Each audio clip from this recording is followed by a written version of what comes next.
Merci. Tant qu'il va y avoir des actions spécifiques pour Montréal, je comprends que ça va percoler après, peut-être ailleurs. Juste pour être sûr, c'est un plan d'action, il n'y aura aucun projet de loi dans le mandat, dans ce mandat-là, sur la question de la langue. C'est ce que je veux juste réponse oui ou non. Juste pour être certaine, parce que j'avais vraiment compris que c'était un projet de loi. En fait, tout à l'heure, ce que j'ai dit, Mme la Présidente, j'ai dit il y aura un plan d'action qui pourrait notamment comprendre des actions en matière de politique publique. Les politiques publiques s'établissent par décision ministérielle, par rédaction réglementaire ou par rédaction législative. Donc, il pourrait y avoir, dans le cadre du plan d'action, une modification législative qui pourrait y avoir lieu, mais ça sera dévoilé dans le cadre du plan d'action. Très bien. Merci. Fait qu'il pourra avoir aussi un projet de loi. Je voulais revenir, vous parlez de l'exemplarité de l'État.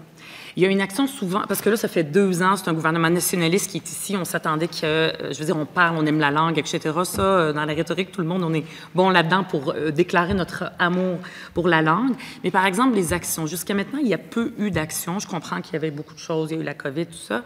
Mais des fois, quand c'est gros pour agir pour la langue, on voit ça trop gros, un plan d'action, un projet de loi.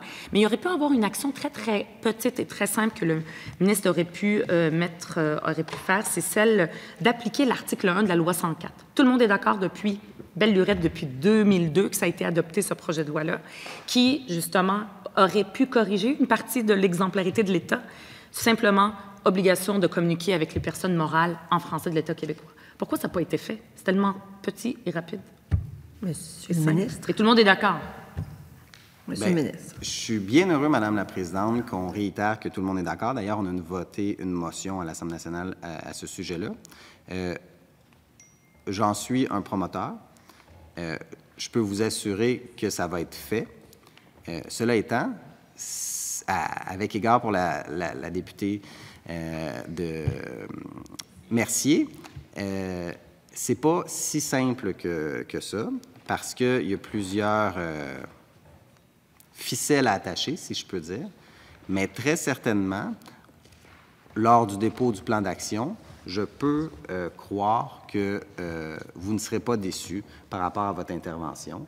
Il est dans notre intention d'assujettir effectivement les communications avec les entreprises, conformément à l'article 1 de la loi 104.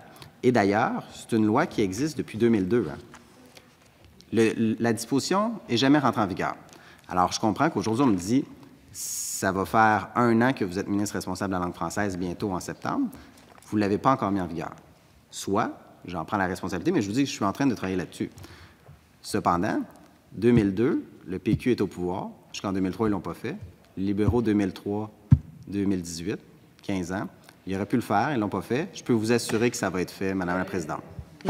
Moi, je l'avais mentionné que c'est depuis 2002, mais on ne veut pas regarder le passé. Peut-être le ministre, c'est depuis 1 an, mais la CAQ, ça fait quand même depuis 2 ans. Et là, le ministre dit que c'est compliqué, alors que c'est une action où tout le monde est d'accord, elle est là depuis très longtemps, puis c'est supposé être l'action la plus simple, donc j'ai peur pour le reste. Mais bon. L'autre question aussi que j'avais, est-ce que dans son plan d'action, projet de loi, etc., est-ce qu'il va rendre obligatoire l'application de la loi 101 pour les entreprises de juridiction fédérale qui sont au Québec? Monsieur le ministre. Merci, Madame la Présidente. C'est une question qui est intéressante. La CAQ s'est déjà positionnée en disant que oui, on souhaitait que la loi 101 couvre également les entreprises de juridiction fédérale. Vous avez certaines entreprises de juridiction fédérale qui le font actuellement, de leur plein gré, mais je pense que lorsqu'on se dit, à la lumière du rapport de l'OQLF de la semaine dernière, que les Québécois ont le droit de parler français, bien, effectivement, je crois que la loi 101 devrait s'appliquer aux entreprises de juridiction fédérale. Je pense qu'on est rendu là. Il n'y a pas de raison qui fera en sorte que les Québécois ne puissent pas travailler dans leur langue et que la législation québécoise ne s'applique pas sur l'intégralité du territoire québécois et sur les différents objets qui la composent. Donc, je comprends que c'est un engagement que dans son plan d'action, ou peut-être son projet de... En tout cas, j'espère que ça va être dans le plan d'action parce que c'est lui qui va être déposé en premier. Ça sera écrit « Les entreprises de juridiction fédérale qui sont au Québec, la loi 101 s'appliquera ». C'est ce que j'entends, parce que j'ai entendu, je crois, je pense. Je veux savoir, est-ce que c'est un engagement ou le ministre aimerait? Une seconde, Monsieur le ministre. J'aimerais, je pense et je crois que ça se retrouvera dans le plan d'action. Je m'engage. Ah. Sous réserve du dépôt du plan d'action dans les prochaines semaines, mais c'est la volonté du gouvernement. On va surveiller ça de très près. Voilà. Ceci met fin au bloc.